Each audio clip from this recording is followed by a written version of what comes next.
Hello दोस्तों, नाम संजय ठाकुर और एक बेहतरीन वीडियो के साथ आपका स्वागत करता हूं। एंड मुझे यकीन है आप जहां पर भी हैं स्वस्थ हैं, अपने सपनों को साकार कर रहे हैं। कैसे दोस्तों आप लोग? क्या बात है, बहुत बढ़िया दोस्तों। आप लोगों से मिलके मजा आ जाता है एंड आप लोगों का प्यार लाजवाब है। थैंक यू वेरी मच दोस्तों। ये जो प्यार आप लोग मुझे दे रहे हैं ना दोस्तों, इसकी कोई मतलब इस जिंदगी में, इस दुनिया में कोई कीमत नहीं लगा सकता, है ना। So thank you very much दोस्तों। ऐसे ही आपका प्यार मेरे ऊपर बरसाते रहिए एंड मैं आपके पास में एक नए नए वीडियोस नॉलेज के थ्रू लेके आता रहूँगा। दोस्तों आज का ये वीडियो है रियल एस्टेट से रिलेटेड, कमर्शियल रियल एस्टेट से रिलेटेड।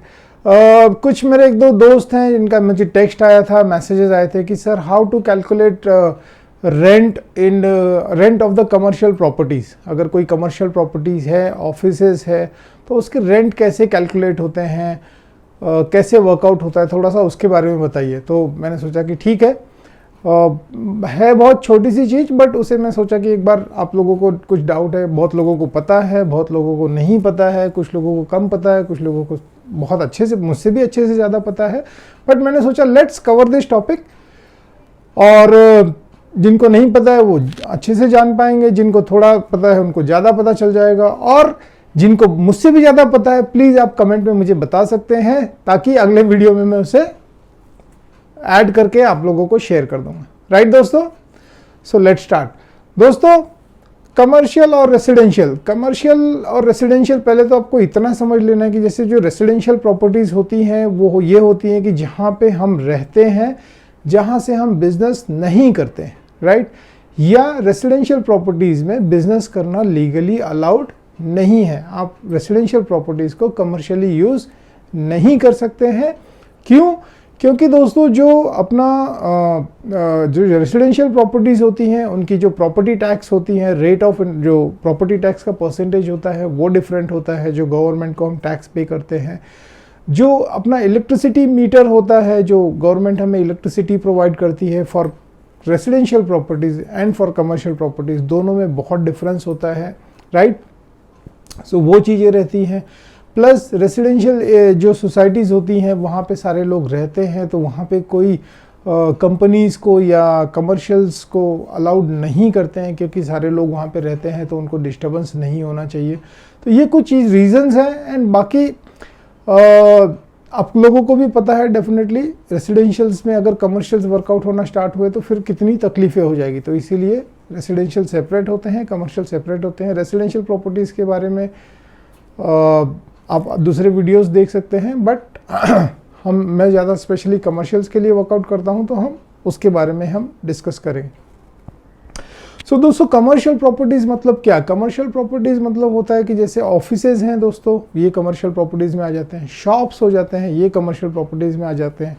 उसके बाद में शोरूम्स होते हैं, ये कमर्शियल प्रॉपर्टीज़ में आ जाते हैं। उसके बाद जैसे इंडस्ट्रियल शेड्स होते हैं, जो बड़ी बड़ी कंपनी, मैन्युफैक्चरिंग कंपनीज होती हैं, वो कमर्शियल प्रॉपर्टीज़ में आ जाती है। जो वेयर हाउसिंग है, जहाँ पे वो अपना गोडाउन के लिए उसको यूज़ करते हैं, तो वो कमर्शियल प्रॉपर्टीज़ में आ जाते हैं, राइट।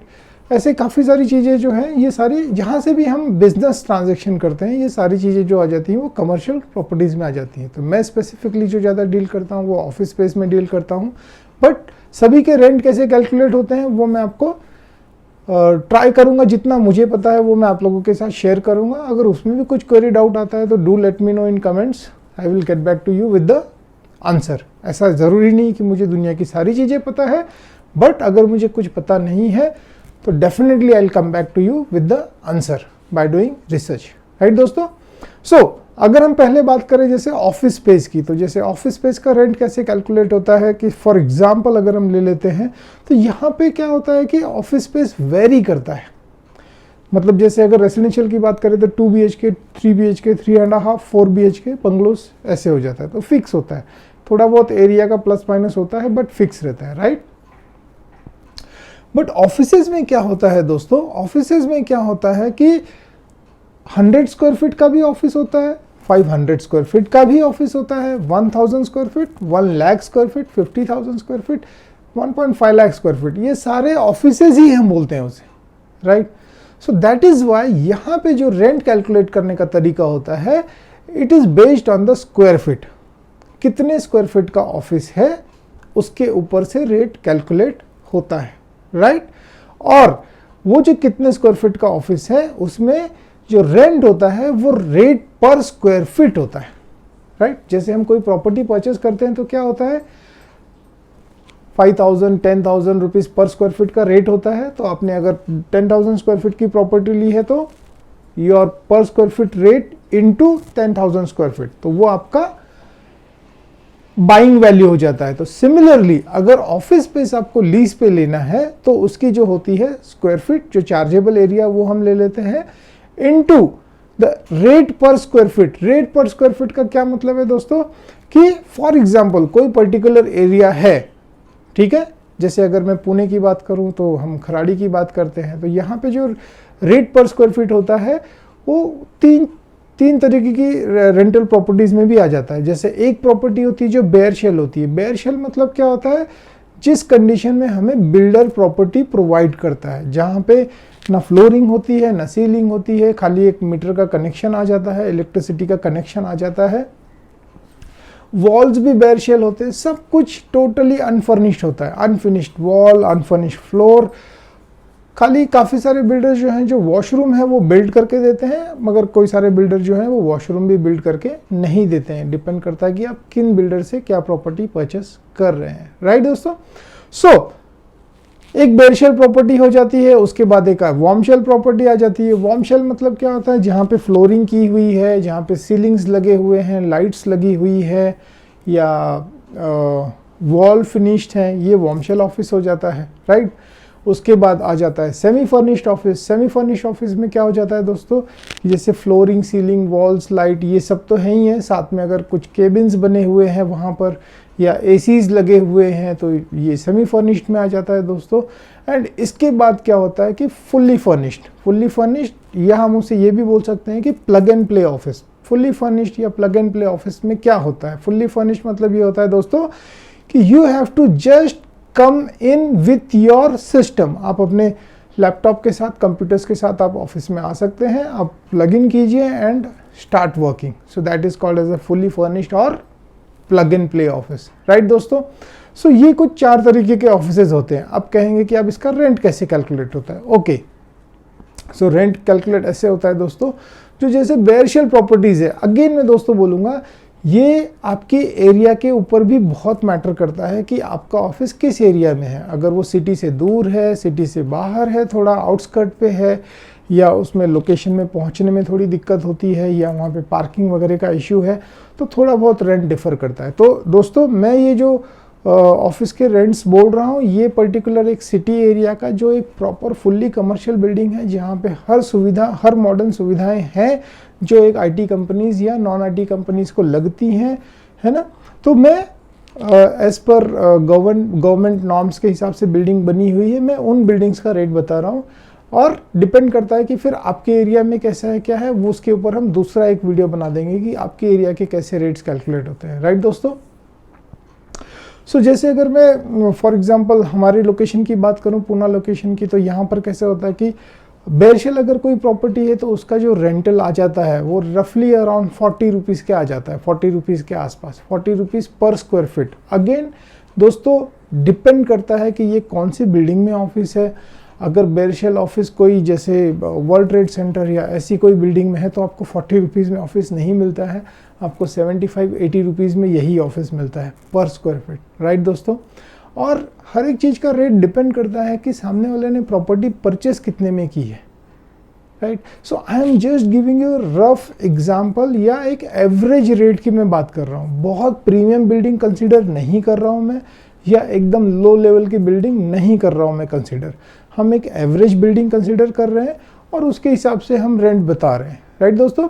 सो बेयर शेल का अराउंड 40 to 45 रुपीज़ रेट पर स्क्वायर फीट हो जाता है, बट उसके बाद आपको सारा फर्निशिंग का खर्चा आपको उठाना पड़ता है, राइट दोस्तों। उसके बाद जैसे हम वार्म शेल ऑफिस की बात करें तो एक अराउंड 10 से 15 रुपये पर स्क्वायर फीट इंक्रीज़ हो जाता है। सो अराउंड 50-55 रुपीज़ के आपको आसपास रेट पर स्क्वायर फीट हो जाता है, राइट। तो अगर कोई 1000 स्क्वायर फीट का ऑफिस है, बेयर शेल है, तो वो आपको अराउंड 40 to 45,000 रुपीज़ में जाता है। अगर कोई वार्म शेल ऑफिस है 1000 स्क्वायर फीट का, तो वो आपको जाता है अराउंड 50 to 55,000। अगर आप कोई सेमी फर्निश ऑफिस लेते हैं तो वो टोटली डिपेंड करता है कि वो ऑफिस में क्या क्या चीज़ें हैं, एसी है नहीं है, कुछ वर्क स्टेशन है, चेयर्स है नहीं है, तो उसका रेट मैं आपको एग्जैक्टली नहीं बता पाऊँगा, बिकॉज ये टोटली डिपेंड करता है कि उस समय ऑफिस की कंडीशन क्या है और उस ऑफिस में क्या क्या चीज़ें हैं। राइट दोस्तों, अब हम बात करें जैसे fully furnish plug and play office की, तो प्लग एंड प्ले ऑफिस में डिपेंड करता है, मतलब अगर मैं आपको रेट बता दूं तो जैसे एक अच्छे सिटी जैसे लोकेशन पे, अभी पुणे के जो हम बात करें तो यहाँ पे अराउंड 80 रुपीज़ से लेके 100 रुपीज़ तक fully furnish plug and play office जाता है पर स्क्वायर फीट। तो अगर 1000 स्क्वायर फीट का ऑफिस है तो मिनिमम आप पकड़ के चल लीजिए एक अराउंड 70 से 80 हज़ार का आपको रेंट मिलेगा। एंड अगर वही प्रीमियम बिल्डिंग्स में है तो अराउंड 1 लाख भी आपको रेंट मिल सकता है। राइट दोस्तों, बट उसके अंदर भी डिपेंड करता है कि आपका फर्नीचर कितना पुराना है, whether it is in good condition, bad condition, वो सारी चीज़ें भी डिपेंड करती हैं। तो वो हम एक बार जब हम प्रॉपर्टी विजिट करते हैं तो हमें समझ में आ जाता है, क्योंकि अगर फर्नीचर बहुत ही पुराना है जो कि मतलब है ना ज़्यादा यूज़ नहीं कर सकते, तो फिर उसका रेंट डेफिनेटली थोड़ा सा लोअर साइड में आएगा।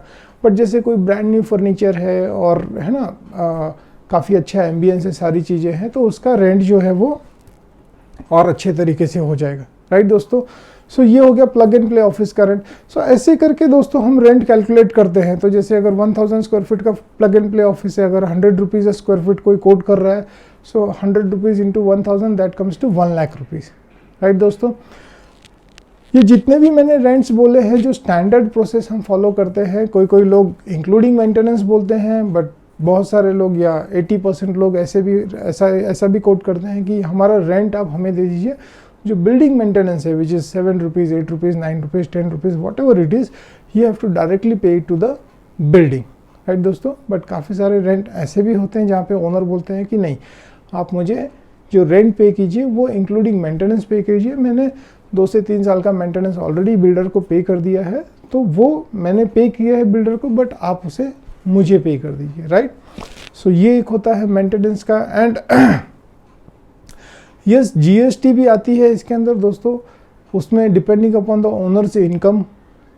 सो वो आप अपने सीए से एक बार चेक कर लीजिए कि मतलब चाहे अगर आप ओनर हैं या आप लीज पे देना चाहते हैं या आप कंसल्टेंट हैं, तो प्लीज़ आप ये पहले से ही क्रॉस चेक कर लीजिए कि रेंट के ऊपर जीएसटी एप्लीकेबल होगा या नहीं होगा। क्योंकि मेरे काफ़ी सारे, जब मैं इनिशियल डेज में था तो काफ़ी सारे ट्रांजेक्शन जस्ट मुझे ये जीएसटी का पता नहीं था, तो क्योंकि जीएसटी 18% ऐड हो जाता है, तो अगर 1 लाख रेंट है सो 18% उसके ऊपर ऐड होगा, तो उसका जो रेंट हो जाएगा 1,18,000 प्लस आपका मेंटेनेंस आ जाता है, तो 18,000 रुपये पर मंथ जो है वो इंक्रीज़ हो जाता है। राइट दोस्तों, तो काफ़ी सारी कंपनीज़ हैं जो जीएसटी के अंदर लायबल होती हैं, नहीं होती हैं।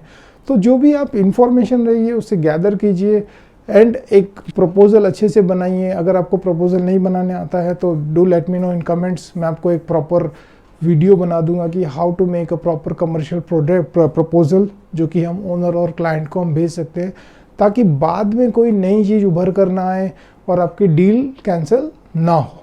राइट दोस्तों, सो ये कुछ तरीका मैंने बताया कि जैसे कमर्शियल ऑफिस का कैसे हम रेंट कैलकुलेट करते हैं। सिमिलरली शॉप्स और शोरूम्स का भी ऐसे होता है। तो शॉप्स और शोरूम का ऐसे होता है कि जो भी दोस्तों सेलेबल एरिया होता है या कारपेट एरिया होता है, अभी डिपेंड करता है ओनर किसके ऊपर रेंट कैलकुलेट कर रहा है। सो फॉर एग्जांपल अगर सिटी का एकदम प्राइम लोकेशन है सारी चीज़ें, तो आज की डेट में अराउंड 150-130 रुपीज़ पर स्क्वायर फीट का रेट चल रहा है ऐसे करके। सो जो भी आपके एरिया में रेंट होगा, जो आपका एरिया होता है, शॉप का एरिया होता है, वो इनटू द रेट पर स्क्वायर फीट आप कर देते हैं, तो आपको डायरेक्टली उसका रेंट निकल के आ जाता है।